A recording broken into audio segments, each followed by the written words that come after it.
Assalamualaikum warahmatullahi wabarakatuh. Dan salam sejahtera untuk kita semua.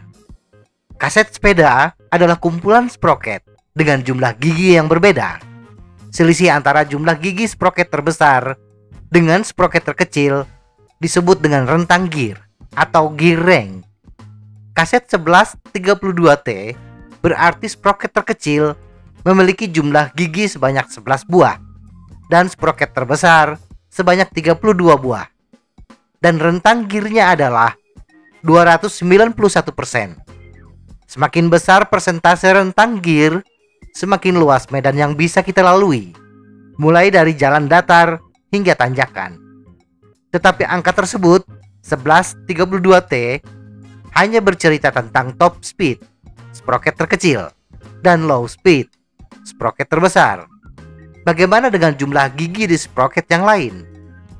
Kaset seperti apa yang ideal untuk jalan datar dan untuk tanjakan? Mari kita bahas.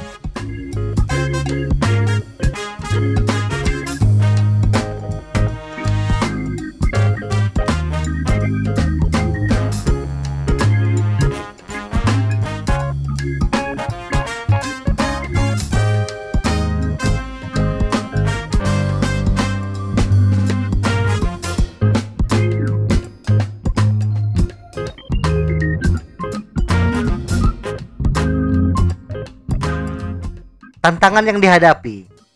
Bersepeda di jalan datar dan bersepeda di tanjakan tentunya berbeda. Tujuan dan hambatan yang dihadapi pun berbeda. Di jalan datar, tujuan pesepeda, khususnya pesepeda jalan raya, adalah kecepatan. Nah, hambatan utama di jalan datar adalah hambatan udara. Hambatan udara ini berkaitan dengan kecepatan.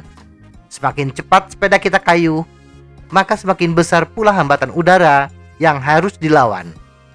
Hubungan kecepatan dengan hambatan udara adalah pangkat 3. Misalnya dari kecepatan 25 km per jam, kecepatan dinaikkan 10% menjadi 27,5 km per jam, maka power yang kita butuhkan akan naik sebesar 27%. Dari 53 watt menjadi 118 watt. Dan semakin tinggi kecepatan, walaupun persentase kenaikan kecepatan sama, kenaikan power akan terus meningkat di atas 27%. Sedangkan di tanjakan, tantangan yang kita hadapi adalah gaya tarik gravitasi. Dan besaran gaya tarik gravitasi ini relatif konstan. Karena jarang terjadi jalur bersepeda, gradiennya terus naik. Sedangkan hambatan udara tidak terlalu berpengaruh signifikan ketika ditanjakan, karena kecepatan sepeda relatif kecil. Sehingga ketika kita menambah kecepatan di tanjakan dengan menaikkan gear ratio, lompatan power tidak terlalu tinggi. Menaikkan kecepatan sebesar 10% di tanjakan gradien 5% hanya membutuhkan kenaikan power kurang lebih 11%.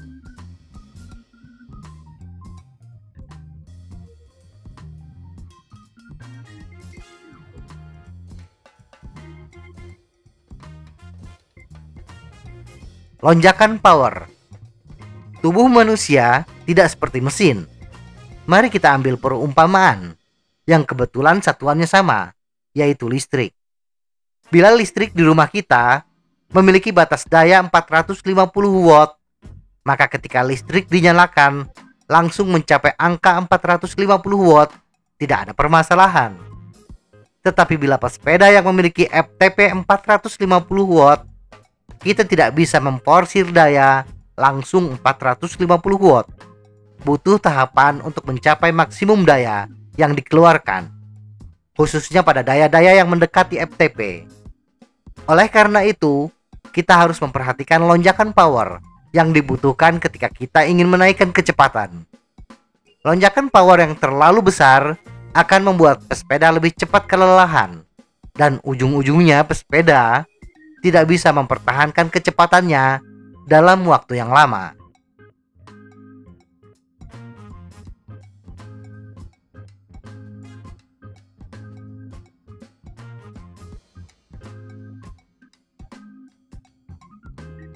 perbandingan loncatan power. Agar mudah memahami konsep tersebut, mari kita ambil contoh kaset 9 speed.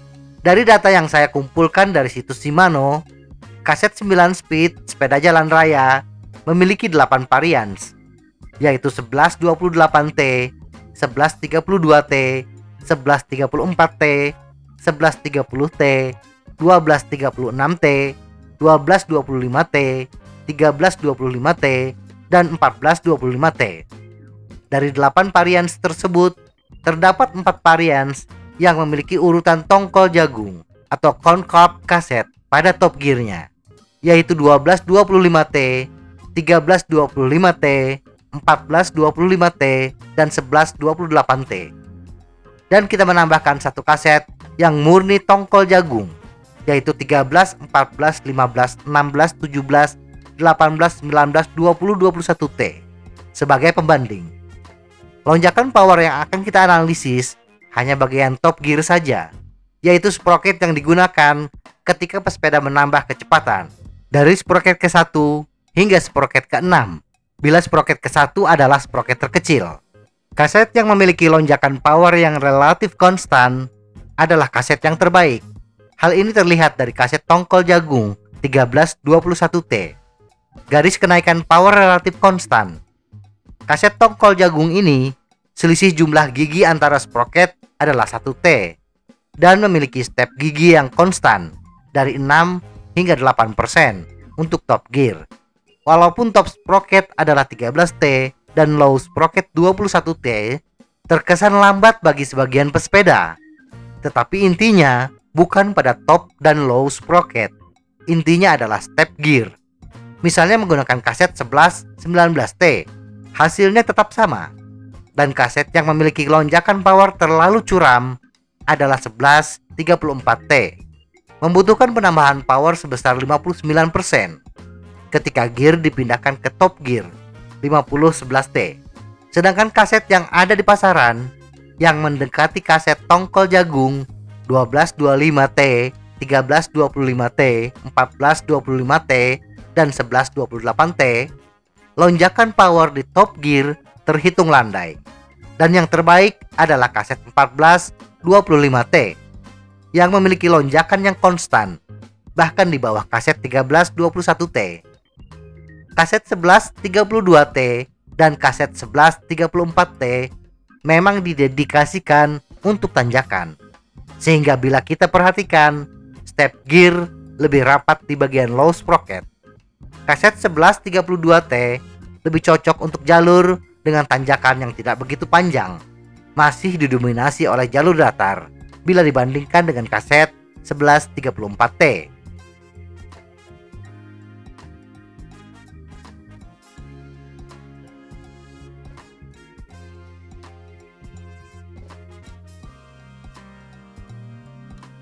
Kesimpulan, tubuh kita memiliki batasan untuk menggunakan power. Lonjakan power yang tinggi cenderung mempercepat kita mengalami kelelahan. Besar kecilnya lonjakan power ketika berpindah dari satu sprocket ke sprocket yang lain bergantung kepada step gear.